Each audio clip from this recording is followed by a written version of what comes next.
Ahead of the November 8, 2025 governorship election, the political terrain is currently turbocharged as four political parties are faced with the huge responsibility of electing who becomes their candidate for Anambra gubernatorial election on Saturday, April 5.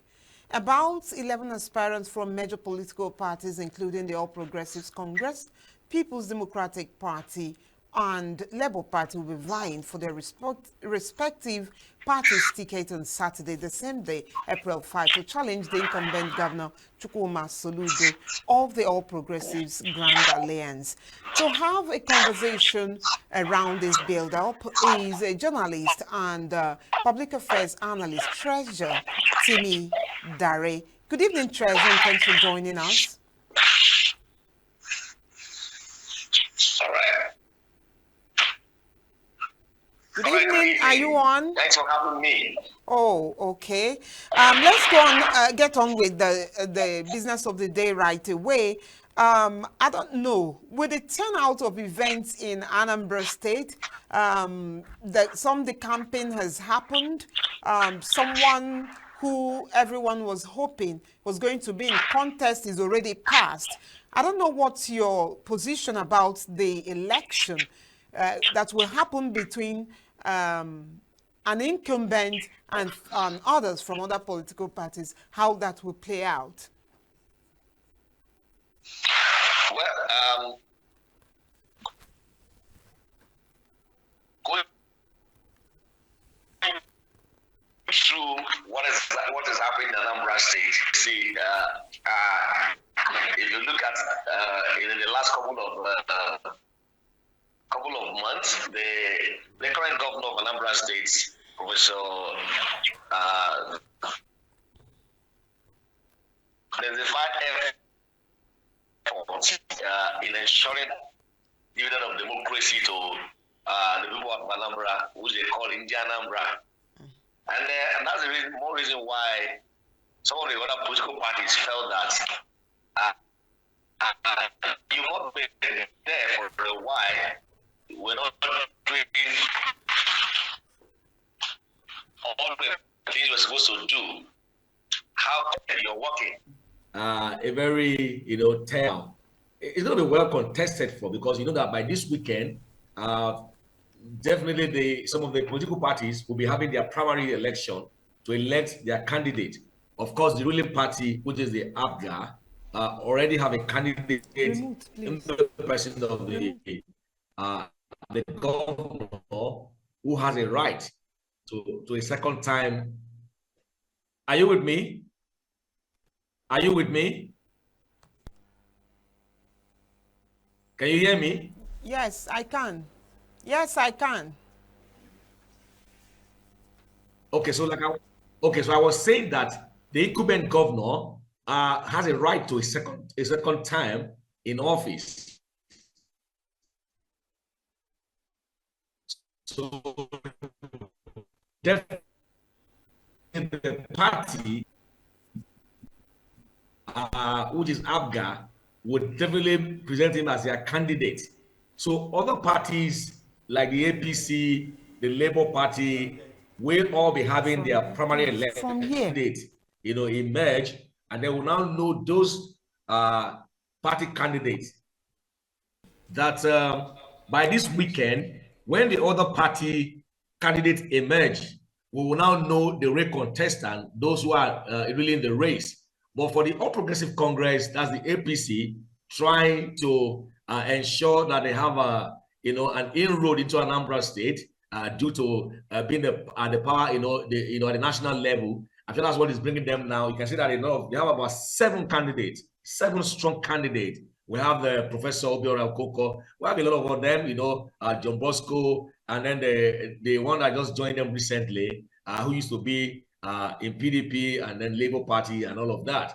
So it's going to be a very, fierce competition during this weekend. But by then, when we have the candidates of all the parties, then we will now know how the race. We'll start analyzing them and then know their strength.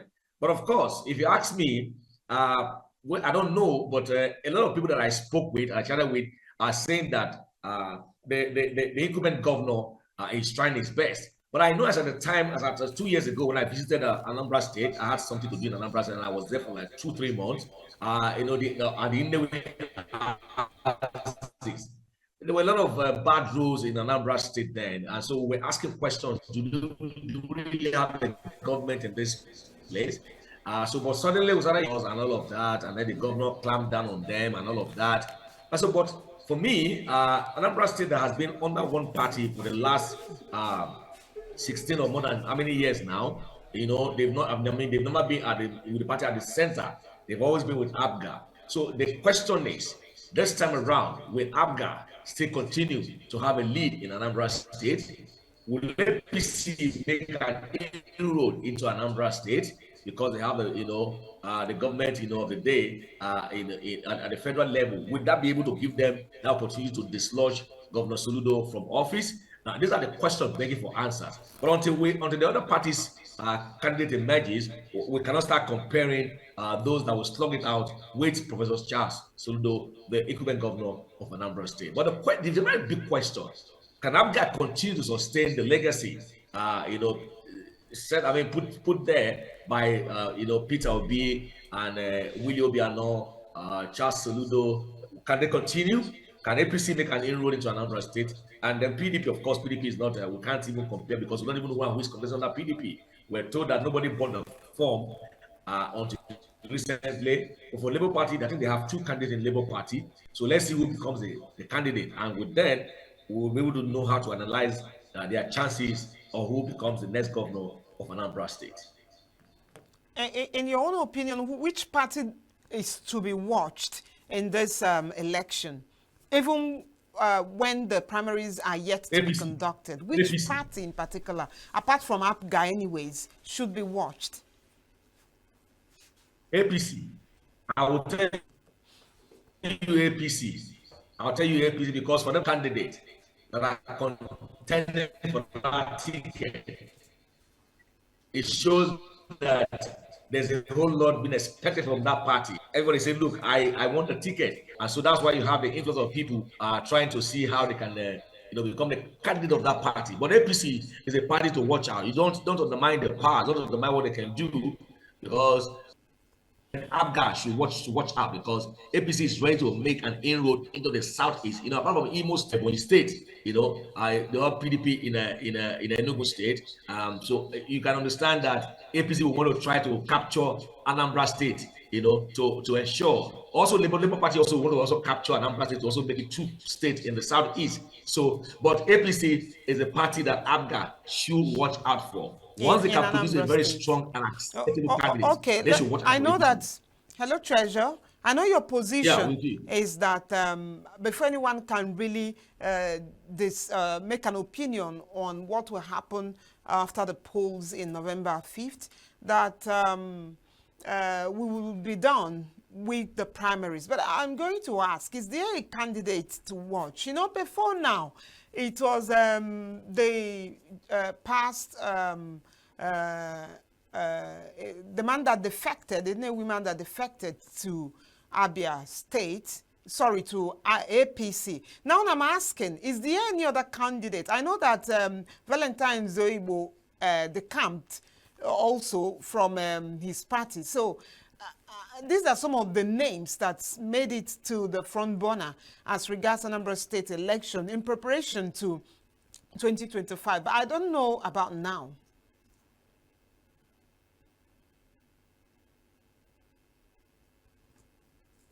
Unfortunate, demise of late Senator Ifeanyi, Uba. If Ifeanyi Uba was still alive today, none of them would come out to tackle that ticket with him, because he actually built APC in that state. He decamped from the YPP and became a very strong, leader in APC. Of course, he has a very strong, connection with the national executive of the party, and of course also the president. And so I know that they will have wanted him to, of course, run for governor at times. I think the Cold War between the governor, Charles Oludo and Ifeanyi Uba, in doing some project about you not doing this project. This is a federal, this is a state project. Don't worry, we will do that. And so, you can't give it. That guy is a very strong contender for that position, for that ticket.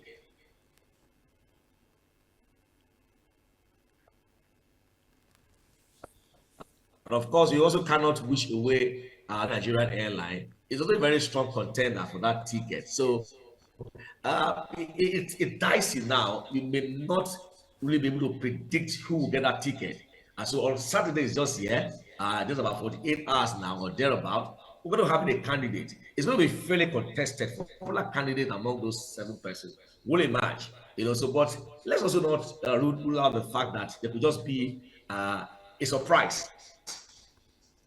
In politics, you have a lot of surprises. Sometimes you don't even know who it's going to be. Let's wait till Saturday. I'm also not, I don't give prophecies, but I know that a very strong candidate will definitely manage because they have to present that can very, very, very strong. And now that the governor is, performing and doing a lot of wonders in Anambra State, people will want to give him another chance, of 4 years. But let's see what happens on Saturday after the primaries of all the parties, the political parties, and then let's see who will stand to contest against the governor, the incumbent governor, Professor Charles Soludo. That's all I can say for now. Away from parties and individuals, are there things you think will determine the outcome? Okay, shape voters' decision during the Guber election eventually. Of course, you can't rule out the fact that there could be federal might. The federal might could come in here. The APCs at the national level, they also may want to make an inroad into Anambra State, and that could be done anyhow. I don't want to speak because this is a national television. There's certain things you cannot speak out. But of course, we know that the people also know what they want. If they know what they want and they stand by their vote, definitely. Abga has always had it easy. Last election, Professor Soludo won the entire local government. He won the entire local government. So you can't take that away from him. But I think his performance also will determine if you get a second tenor. That's the truth. I don't live in Anambra State. I know I passed through there. I know what is happening there. I have some very good friends there. I've worked there before. I've worked there before. So Joto, talk about the Navy. So those are the assets that I know very well. And so I've not been there this year to know the level of development that are taking place than the last time I visited Anambra State. So, but I know that performance,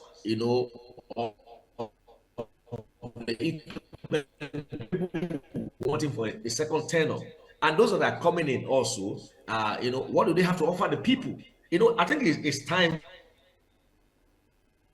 we stop this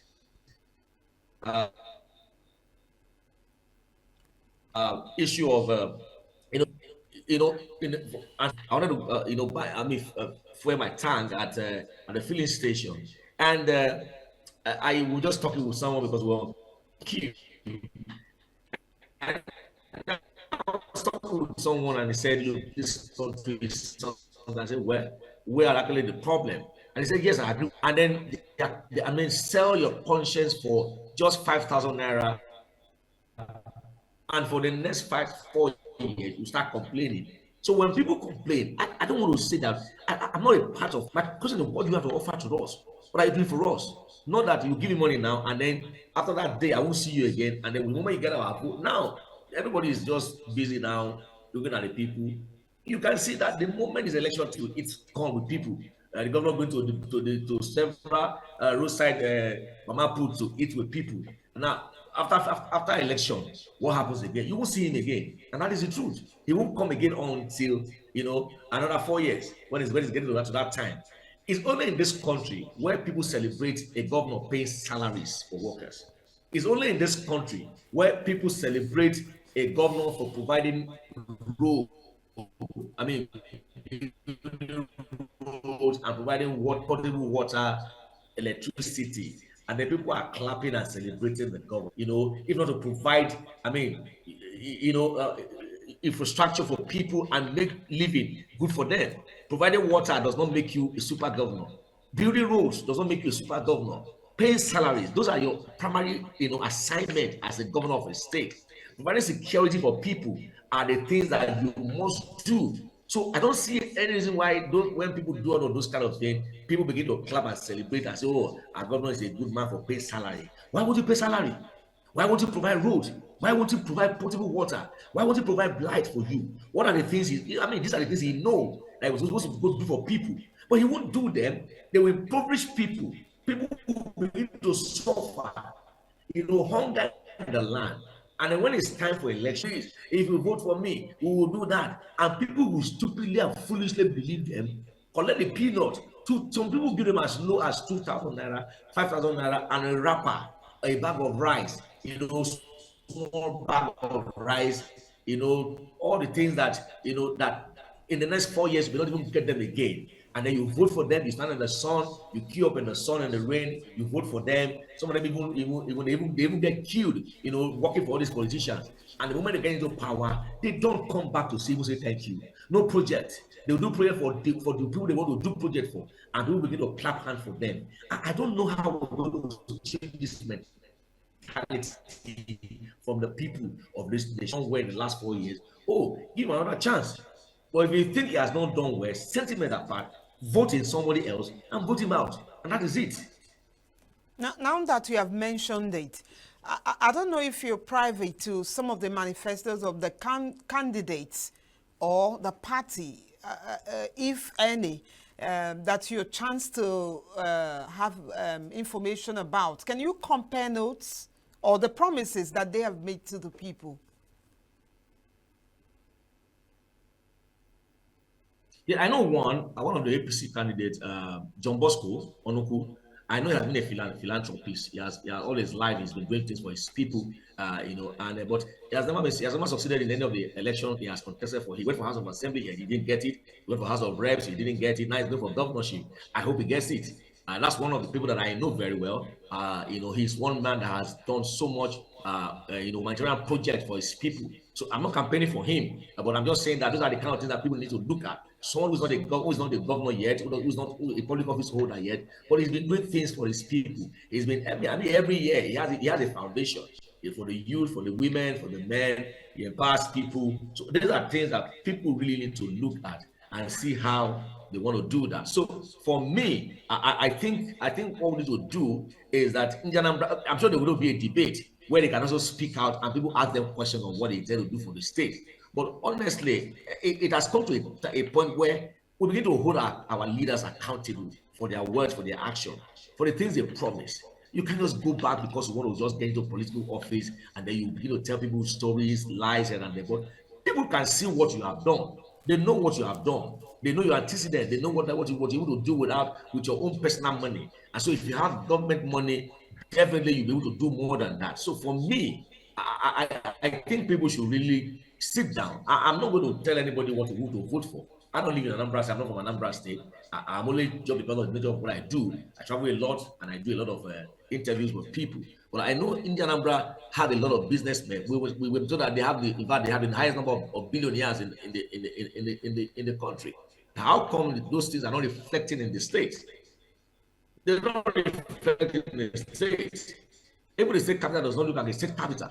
Let's be honest to ourselves. I mean, have you been to the government house? It's looking like you are private to only one man's manifesto. How about the rest of the candidates? No, I'm saying that others, like the professor he also said that he has done a lot for his people. I'm just trying to just analyze one after the other.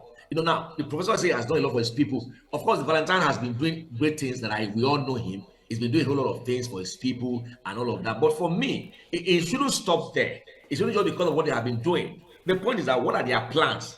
What are they laying on the table? What are they bringing on the table? Let's use that word now. What are the plans for India Anambra? What do they intend to do in terms of empowerment, in terms of job creation, in terms of infrastructure, building roads, here and there, erosion, how did they want to tackle all of these particular, people? People are hungry. There's hunger in the land. People are not doing. People, those that are even billionaires. How many businesses have they been able to attract to the state? So I think anybody that wants to become governor should first of all know that you're going to make that state the hub of businesses, investment. Go to Onitsha market. You need to modernize that market. It's one of the problems. Should be able to speak to people and tell you this is our plan. Not just to go and share rice, share semovita, share motorcycle and grinding machines, and usually have empowered people. No, it doesn't stop there. What about healthcare? What about healthcare? People are dying because they can't even afford to pay 1,000 naira at the hospital, and because of ordinary malaria, people are dying because they can't afford, the high cost of medication for whatever ailment they are going through. There's no hospital that can take care of certain ailment in that state. So what would be the priority of this contestant? What are they bringing on the table? Not just go and speak to people. I will do this if you vote for me. I don't get into power. They forget those promises. It has happened severally. Of course, in the first 2 years of Governor Soludo, roads, there were bad roads all over Anambra State. There were insecurity. You can't even travel home. There was a time that people come for burial. They have trailer load of policemen to guide them. What plans are you bringing on ground to tackle all of these menace? Because there was a time people can't even go to bury their loved ones. We heard of how one of the celebrities from that state, his father died. He had to bury his father in the Anambra because he couldn't meet up with the conditions that were given to him before he could bury his father in Anambra State. So these are the things we need to look at. It's time that Anambra State becomes, a very viable state when it comes to business. You travel there, you see the state capital. You can't even say this is the state capital. That is the truth. To bring businesses, to bring industries into that state, where you empower people and employ people. That's my concern. So it's not about one person. It's about all of them coming. What are they bringing on the table?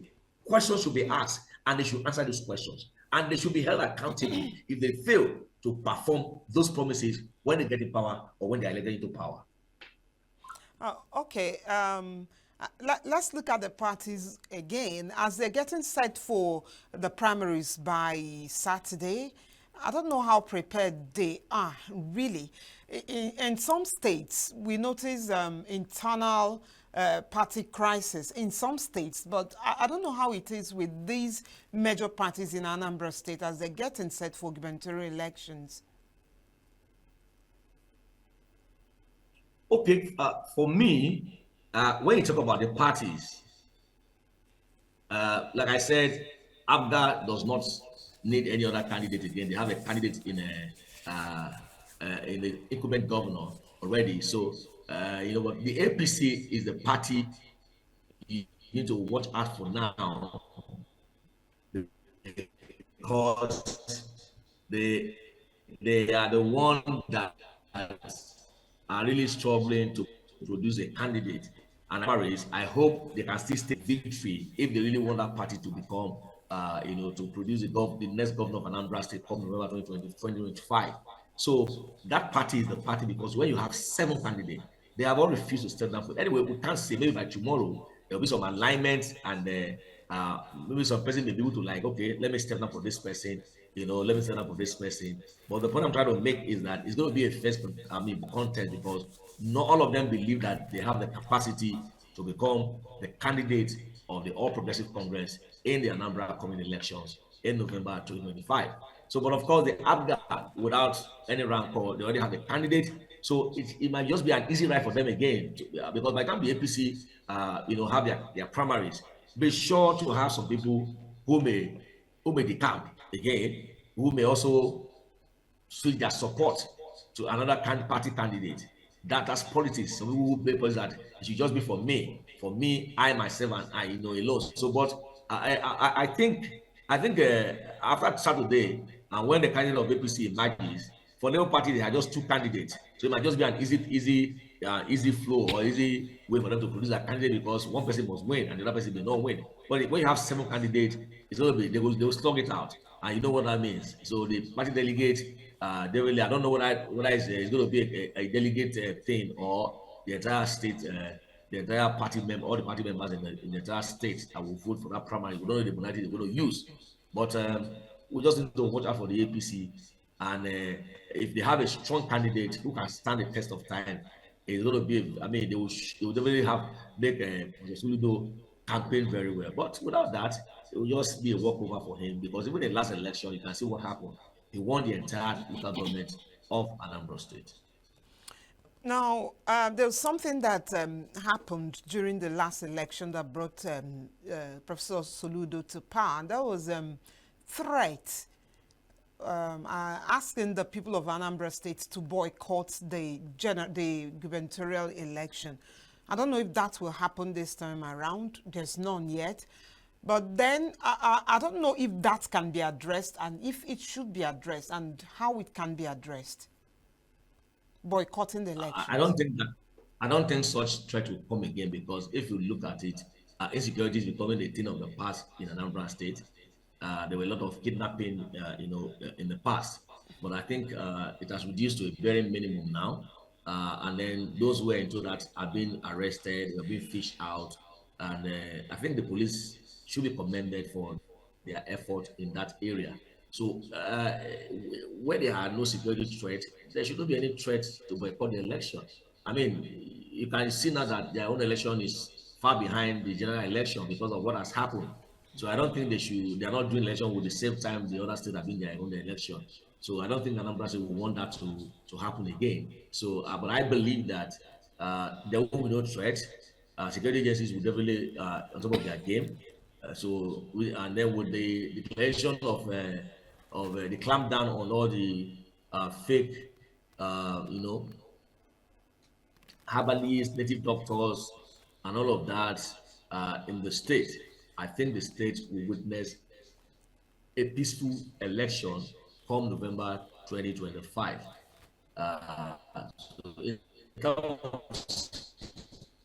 So I think the governor is really doing well in that area, because we've not heard so much recently from that state.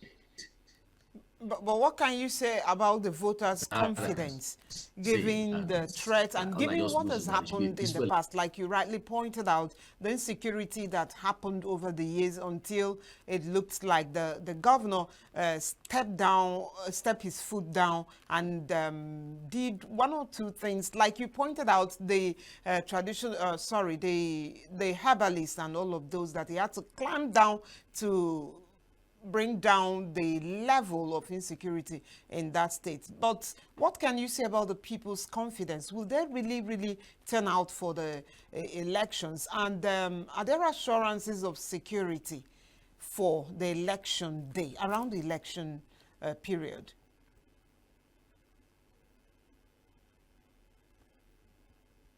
I think with the clampdown on this means of protection, that has not really been there, because this is a joke. This is one of the jokes now, that okay, if you know you are a real a strong man, okay, so you're being locked up, disappear. The moment you disappear, we'll let you go, we'll leave you. But I don't think any of them are able to disappear from that detention.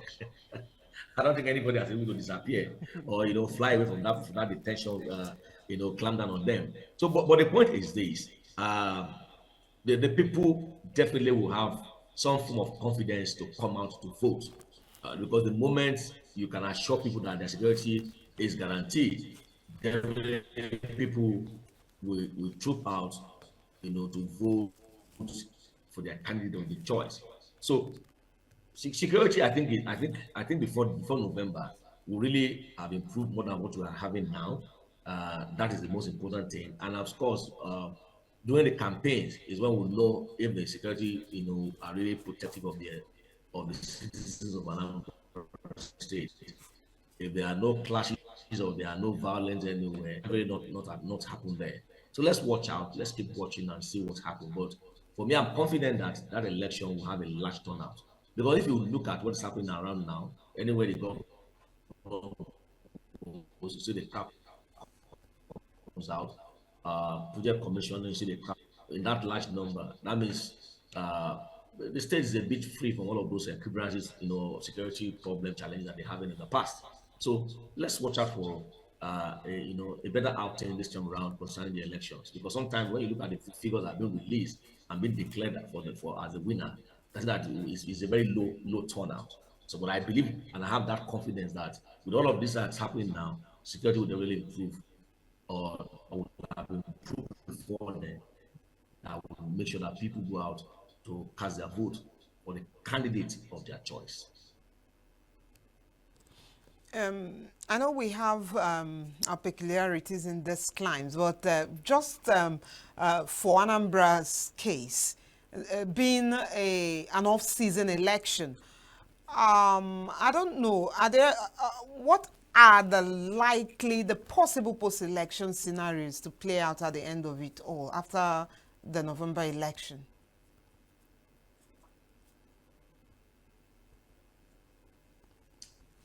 I don't see any. I don't really see anything that any. Just like I said to you, I think if you look at what has been happening this year in terms of security, you can see that the state is a bit calm.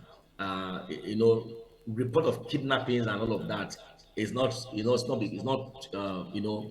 I mean, becoming the headlines like we used to have in the past. So I don't see any kind of violence. I don't see because if you declare winner, nobody can go and start protesting. He's the incumbent governor. He will do some things. And if a new governor also emerges, there's nothing. I mean, what are you protesting for? The guy won, and of course has been declared. So so definitely somebody must emerge a winner in that election. And I don't think there's any kind of But there post-election could be violence that pockets should be of reported. court cases. Primaries. I see that coming from the APC in this primary. Like I said, when you have 7 candidates who are not ready to stand up for each other, then you know that there could be some serious issues after that. But let's hope so. Sometimes I mean, politics has gone beyond what people think now. Let's see what happens. Just like what the Edo State governor just did today by calling on the PDP candidate to please come let them work together. But the PDP candidate has said, look, no, I'm going to go to the appeal court. You can appeal to somebody not to go to court. The person says, okay, I've heard you, but he still goes to court.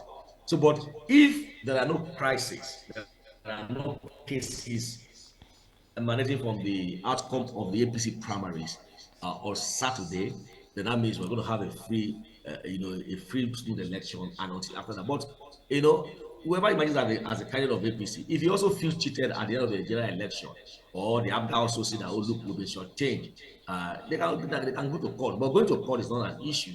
It is that the fact that there should be no violence, no political, ballot snatching and all of that. Let the election be fruitful, be peaceful. Vote for the candidate of your choice. Let the man with the popular vote be declared the winner. And if they get the winner, extend an only branch to the person where people need to spend money and waste their time going to court.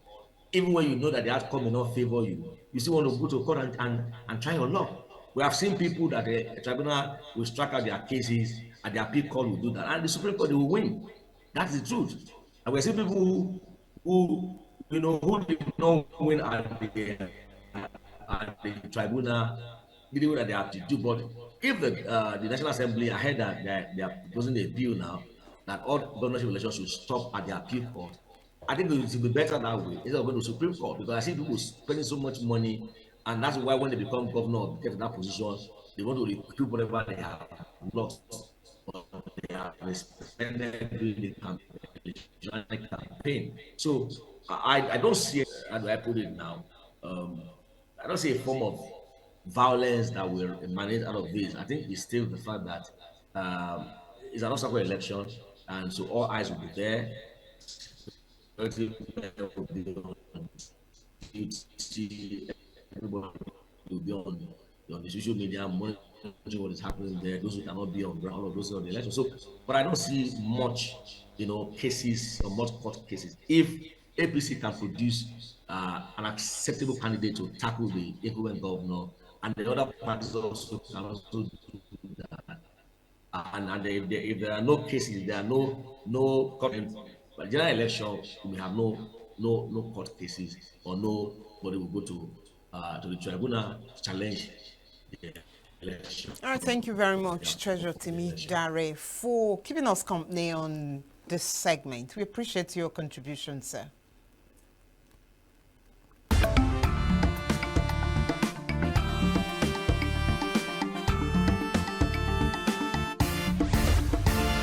Signature TV, news in your pocket.